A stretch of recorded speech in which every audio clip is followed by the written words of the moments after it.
मैं कहूँगा कि रोइए आप हसदेव में हैं, तो आप मेरी बातों को सुनकर नाराज मत होइएगा। कारण ये है कि मैं जिस मंजर को देख रहा हूँ, अगर उस मंजर को आपको दिखाऊंगा तो अगर आप में मानवता थोड़ी सी भी बची होगी तो आप रो देंगे। मैं आपको दिखाऊं उस मंजर को कि आप देखिए कि माहौल क्या है, कि ये जो पेड़ हैं किस तरह से इन्हें लाश में तब्दील कर दिया गया है। और अभी ये तो ये अंगड़ाई है, आगे और लड़ाई है। सिर्फ 300 पेड़ काटे गए हैं, सिर्फ 300 पेड़। सिर्फ बोलने में आपको लग रहा होगा, लेकिन 300 पेड़ काटे गए हैं, ये भी याद रखिएगा। पूरी कहानी में बातचीत करते हैं। नमस्कार, मैं विकास तिवारी हूँ और आप बस्तर टॉकीज देख रहे हैं। मेरे चारों तरफ आप जिधर भी निगाह डालेंगे आपको ये वर्षों पुराने पेड़ धराशायी नजर आएंगे। दरअसल ये विकास की भेंट चढ़ गए हैं, ये विकास किए जाने की भेंट चढ़ गए हैं, विकास की रणनीति की भेंट चढ़ गए हैं। और बहुत दुखी होकर बताना पड़ रहा है कि मेरा नाम विकास है और मैं आपको इस विकास की कहानी सुनाने के लिए इस हसदेव में पहुंचा हुआ हूं। अभी अगर आपके भगवान को कोई गाली दे दे ना, राम को, दुर्गा को या अल्लाह को, तो आप नफरत से भर जाएंगे, हत्या करने पर उतारू हो जाएंगे। तो आपको मैं बताऊं, आपको यकीन दिलाता हूं, ये जो पेड़ जो धराशायी पड़े हैं ना, ये भगवान है। ये सिर्फ आदिवासियों के भगवान नहीं है, ये आपके भी भगवान है। क्योंकि मंदिर में जब आप जाते हैं, मांगते हैं, तो भगवान आपकी मन्नत पूरी करता है। लेकिन इन पेड़ों से बिना मांगे ये आपको फल, छांव, ऑक्सीजन और जाने क्या क्या यूं ही दे देते हैं। ये भगवान से बढ़ के हैं और आज ज़मीन पे आपकी वजह से, आपके विकास की वजह से धराशायी पड़े। भगवान पे बोल दिया तो बुरा लगा होगा, माफ़ी चाहूँगा। मैं आपकी भावनाओं से नहीं खेलना चाहता। क्या करूं, इस मंजर को देखा तो मेरे मुंह से कोई दूसरा लाइन ही नहीं निकल पा रहा था। लगा कि आपको भी कचोटना चाहिए मेरी पंक्तियां, आपको भी ठेस पहुंचनी चाहिए। तब आप भी जिस कोने पे बैठे होंगे उस कोने से आवाज़ उठाएंगे कि सेव टू हसदेव। मेरे साथ दादा है, दादा से मैं बातचीत कर रहा था, वो बहुत विधिवत बता रहे थे बाद में कि एक एक पेड़ के पीछे एक एक भगवान है। दादा हाँ। एक बार फिर से बताइएगा, यहाँ ये जो पेड़ कटे हैं, हाँ जी, एक एक पेड़ को बनने में कितना समय लगा होगा? ये तो कम से कम 15-20 साल से कम नहीं लगा होगा। 15-20 साल नहीं दादा, मुझे लगता है कि और भी ज्यादा पुराना हाँ लगा होगा। हाँ मतलब हाँ। क्यों राजा भाई, हाँ, आप पर क्या लगता है? इसको देखिए 100 साल। मुझे भी ऐसा लगता है कि ये क्योंकि सैकड़ों साल पुराने पेड़ हैं। मैं बता दूं, मैं जब से छोटा था, अभी मेरा 22 साल उम्र है, जब से मैं छोटा था तब से पेड़ को देखते आ रहा हूँ, तो उतने ही ऊंचे हैं। उतने ही ऊंचे जी। तो ये सब सैकड़ों साल पुराने हैं जी। दादा की मतलब ये है कि दादा थोड़े से पुराने लोगों में से हैं, जी, जी। इसलिए उस तरह से अंदाज नहीं लगा सकते। लेकिन आप पढ़े लिखे होंगे तो पेड़ की गोलाई को मैं आपको करीब से दिखाऊंगा। आप बस अंदाज लगाइएगा कि ऐसे 300 पेड़ों का सत्यानाश, सर्वनाश किया गया है विकास की आड़ में।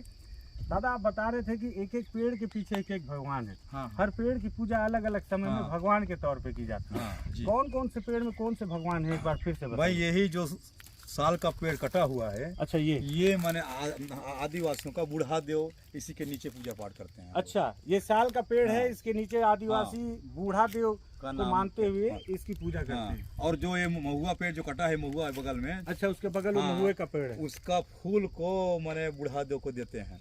देख लीजिए हाँ। कि बगल में बूढ़ा देव लेटे हैं और उनके बगल में उनके जो श्रृंगार का फूल होता है हाँ। वो लेटा हुआ है। दोनों को लेटा दिया है आपने। आपकी मानवता शर्मसार हो जानी चाहिए इस तस्वीर को देख के कि आप तो भगवान और हिंदू और मुस्लिम और मुसलमान के नाम पे लड़ते हैं, और जो वाकई में भगवान है उसे कितनी बेरहमी से काट के गिरा देते हैं। जी। और कौन कौन से पेड़ में भगवान होते हैं दादा आप लोगों की मान्यता में? और कर्मी पेड़ में होता है भगवान, वो कर्म देव का पूजा करते हैं एकादशी के दिन। अच्छा, जो कर्मा पूजा हाँ, बता कर्मा रहे थे पूजा।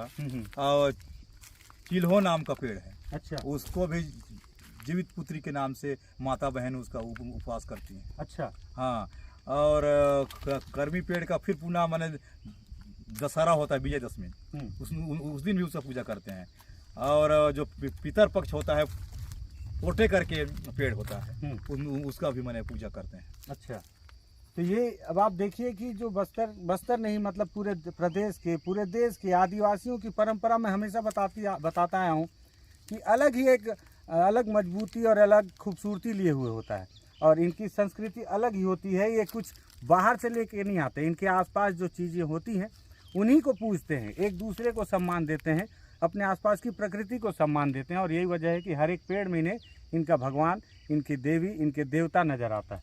राजा क्या कैसा लग रहा है यहाँ का मंजर? मतलब इसको देख के कैसे, मुझे बर्दाश्त नहीं हो रहा, क्योंकि मैं पेड़ की एक डंगाल भी कटती है तो मुझे पर्सनली तकलीफ होती है। मैं अपने घर पे, मुझे एक किस्सा याद आ रहा है कि मेरे घर पे एक आम का बड़ा सा पेड़ है। एक दिन सुबह उठा तो मैं देखा कि कुछ लोग कुल्हाड़ी लिए खड़े हुए थे और जब मैंने उनसे पूछा कि क्यों आए हो तो बोले कि आपके यहाँ जो बाबूजी हैं, जो सियान हैं, वो एक डंगाल काटने बोले। तो मैं पापा से पूछा अपने कि इस डंगाल को क्यों काट रहे हो, तो बोले अगर ये डंगाल इतनी झुकी हुई है, टूट के गिरेगी तो नीचे जो सीट की दुकान है वो टूट जाएगी। तो मैंने कहा जब सीट टूट जाएगी तो फिर से बदल दिया जाएगा, डंगाल काटने की ज़रूरत नहीं है। तो ये इसलिए बता रहा हूँ इस कहानी को कि मुझे एक पेड़ के डंगाल के काट देने से इतनी तकलीफ होती है। मैं आपको दिखा नहीं पा रहा हूँ, मैं देख नहीं पा रहा हूँ इन पेड़ों को, क्या बताऊँ। और बात यह है ना कि हम लोग इतने बेशरम है कि हम रो नहीं सकते कि मैं आपको आंसू निकाल के दिखा दूँ कि इन पेड़ों को कटा हुआ देख के कितनी तकलीफ हो रही है। आप लोगों को कैसा लग रहा होगा कि बचपन से आप लोगों ने इस पेड़ को इतना ही बड़ा देखा है। जी, ये आपके पुरखा पुरानिया की तरह है। जी जी, पुरखा पुरानिया की तरह जी, जी। देवी देवता तो है, पुरखा पुरानिया भी है। कैसे बर्दाश्त कर रहे हैं आप लोग? देखिए हम लोग को बहुत रोना आ रहा है इसमें। जैसे अभी दादाजी बताए, इसमें हम लोग का बूढ़ा देव निवास करते हैं और यहाँ पेड़ सरई के पेड़ का भी कटा है। हम लोग का एक सरना होता है, उसमें सभी पेड़ रहते हैं। अच्छा। सभी पेड़, वहाँ पे हम लोग देवी देवता की पूजा करते हैं। वहाँ सरना ऐसा जगह में होता है जहाँ कोई पेड़ छूटे ना। अच्छा। वहाँ सभी पेड़ रहते हैं, उसके नीचे हम लोग अपने देवी देवता को बहुत आस्था से मानते हैं। और यहाँ आगे आप यहाँ देखेंगे तो हम लोग का बूढ़ा देव का बहुत बड़ा स्थल है। यहाँ इसी के नाम से हम लोग का गांव का नाम साली पड़ा। अच्छा। हाँ, इसका एक इतिहास है, एक्चुअली अभी मैं बता नहीं पाऊँगा, इसका बहुत बड़ा इतिहास है। उसी के नाम से हम लोग का गाँव का नाम साली पड़ा और वो भी मजबूरन एक कंपनी के इस में उखड़ जा रहा है। अच्छा। चपेट में है। तो हम लोग का इतिहास, हम लोग का गांव का नाम साल ही पड़ा, वो उखड़ने वाला है। तो इसलिए हम लोग यहाँ बहुत ही दयनीय स्थिति में है। हम लोग को बहुत रोना आता है, लेकिन हम कर भी क्या सकते हैं, जितना हो सकता है विरोध तो कर रहे हैं, विरोध तो कर रहे हैं। मुट्ठी भर लोग जीवटता से बैठे हैं, भले लोगों की संख्या कम है लेकिन बैठे हैं अपनी मांगों को लेकर। मुख्यमंत्री जी कहते हैं ना कि नक्सलियों को यदि वे लोकतंत्र को मानने लगेंगे, यदि वो हथियार रख देंगे तो हम उनके साथ बातचीत करेंगे। अब मैं पूछता हूँ इन्हीं सरकार से जिन्होंने इस बात को रखा, ये नक्सली तो नहीं है, इन्होंने हथियार तो नहीं थाम रखा, ये वोट देते हैं, ये लोकतंत्र को मानते हैं, यही सब शर्त तो आपने रखी थी। आखिर क्यों नहीं आते इनसे बातचीत करने? जी, बातचीत करने आना चाहिए। ये माओवादी नहीं है तो फिर इनसे क्यों नहीं बातचीत कर रहे हैं? तो फिर क्यों आपने शर्त रखा कि माओवादी हथियार रख दे और लोकतंत्र को मानने लगे तो आप उनसे बातचीत करेंगे? यहाँ तो आप उदाहरण पेश नहीं कर पा रहे हैं। दादा ये बोल रहा था कि मैं सुन रहा था कि कई बार ये यहाँ पे हाथी का भी इलाका रहा है, तो पेड़ कटने लगे, हाथी यहाँ जाने लगे, कई लोगों को मारे भी हैं। जी, ऐसे कोई कहानी है? नहीं, एक जन है, यहीं का एक कोटवार है, यही आगे जो है मारा है हाथी। अच्छा। हाँ। क्या जान से मार दिया? जान से मार दिया। यहीं उसका घर यहीं बगल में था, है घर यहीं है। अच्छा। हाँ, यहीं पे उस कोटवार को मारा। और जो बैठे थे धरना स्थल में थोड़ा सा आगे एक जने का को और मार दिया। और भी मार दिया। हाँ। तो ये केस भी बढ़ेंगे, याद रखिएगा। क्यों? आप किसी का घर छीन लोगे तो वो कहाँ जाएगा? जो बेघर हो जाएगा तो उसके अंदर नफरत की आग होगी, फिर चाहे वो इंसान हो या जानवर हो।